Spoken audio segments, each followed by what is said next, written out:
Hello, my friends, and welcome back to Rodriguez Reviews / Real Rob Entertainment.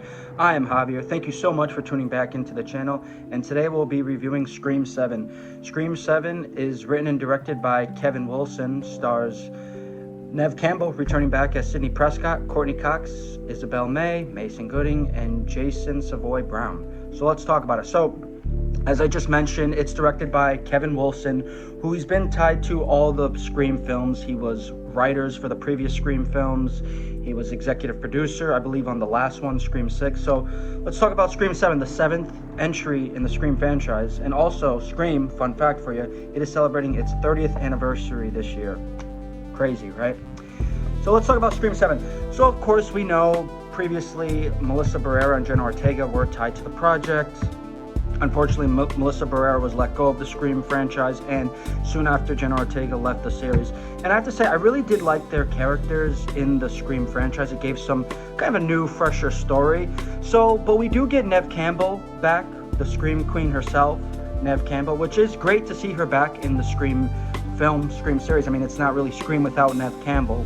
So let's talk about the story a little bit. So Scream 7, like I mentioned, 7th entry in the Scream franchise. So it follows Neve Campbell's character. She's living in a small, quiet town, kind of rebuilding her life, enjoying her life. And we realize she has a teenage daughter now, Isabel May, her daughter, Tatum Evans, which, fun fact, she was named after her best friend, Rose McGowan's character, Tatum, in the first Scream film. Scream fan right there, your boy. But yeah, so she's just living this quiet life, and then soon Ghostface emerges. There's a new Ghostface terror wreaking havoc in the quiet town of Woodsboro. No one makes it safe out of Woodsboro. So this is the 7th entry of the Scream film. Now, when we got the rebooted Scream film back in 2022, I was really excited for it. And generally, it was a good film. It was like a reboot / remake of the Scream franchise. And then when I heard that they were making a Scream 6, I wasn't sure how I felt about it, especially with Neve Campbell not being tied to the project. But overall, I really enjoyed Scream 6. Then we get Scream 7. So I have some mixed feelings on Scream 7. There's some things that I actually really enjoyed from the film, and there's some things that, are pretty weak, could have been better. Now, overall, I did have a really fun experience watching it in theaters. I saw it with 2 friends of mine, and my friends, they had a fun experience with the film as well. They weren't too crazy about the film itself, but overall, we did have a fun experience watching the film. Now, Scream 7, there's definitely some things, like I mentioned, that I enjoyed from it. I think one pro about the film is that I really enjoyed the opening. I thought the opening was fun, fresh, and creative. It's a couple, they go to an Airbnb that's basically themed based on the Woodsboro murders from the first Scream film. So I thought that was funny, cool, and creative, and kind of like a little playback, a little poke fun at the the original Scream films and how they make it into this big iconic franchise and this big story. The film also touches on modern topics like AI, so I thought that was kind of cool and funny to poke fun at in the horror genre, so that was pretty interesting. And of course too, it is good to see Neve Campbell back. Like I said, she really helped shape and define the Scream series.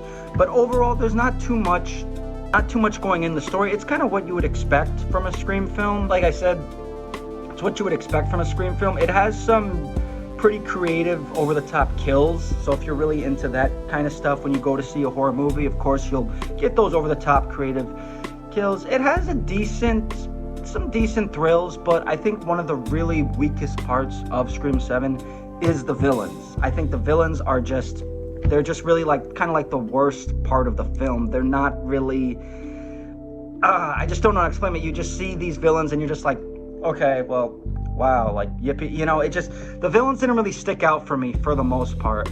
I think, and this is just like a baby spoiler, there are 2 Ghostface that we find out. I think one of them, I could see makes sense, but then the other one is just like, this one doesn't really make too much sense here for me.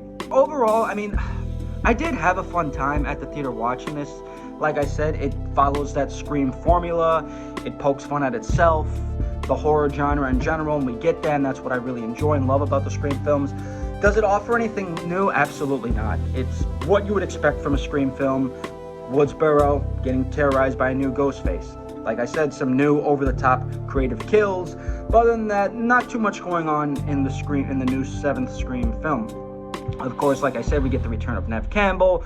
She works with everything she got here. I mean, she makes the film. She really tries her best to really carry the film. And you do see that, too, because she's the film's face. She's the face of the franchise. And then, too, we have Courtney Cox as Gale Weathers. Of course, they have that kind of mixed relationship going on. And then Isabel May, I thought she was an interesting character, too, as Sidney Prescott's daughter. So that was a fun mix. And then you get Mindy and Chad Minks, who are the new characters from the rebooted Scream. I thought they're funny. So there's definitely some elements that are enjoyable. Overall, plot-wise, very weak. I would say this is probably like one of the weakest films in the Scream franchise, for sure. It's kind of tied because I wasn't really a big fan of Scream 4, so it's kind of tied neck and neck right there. Overall, though, I'm going to say this. If you're a Scream fan, you'll most likely enjoy it. It could be hit or miss for Scream fans, like I said. I mean, most likely, I am a Scream fan, so I was able to enjoy the film. There were some callbacks, too. A lot of nostalgia, too. A lot of nostalgia for hardcore Scream fans. But overall, its story was just kind of pretty bland for me in the end. But again, going into the film, I knew that. I kind of knew what I was going to expect. I knew what I was getting into. I didn't have high expectations. I'm like, oh yes, Scream 7, they're definitely going to change the game here. But overall, I had a pretty good time. Could have been better, absolutely. But was it as horrible as some people are making it out to be? I don't think so. But then again, everybody has their own opinion. I respect that. And like I said, it could be a hit or miss for Scream fans. If you're a hardcore Scream fan, you know the formula, you know what to expect. Overall, you may have a good time with this. And for me being a Scream fan, I had a decent time with it. Again, it's nothing to shout over. It's definitely not the movie of the year. Didn't really change any elements in the horror franchise or the Scream franchise, but I was able to have some fun with it. So I'm going to go ahead, I'm going to be a little nice here, and I'm going to give Scream 7 a B-. Again, if you're a die-hard Scream fan, check it out in the theaters, but probably at a matinee price, or $5 Tuesday. Alright guys, well thanks for joining us here at Rodriguez Reviews /Real Rap, and join us for our next review. See you soon, take care.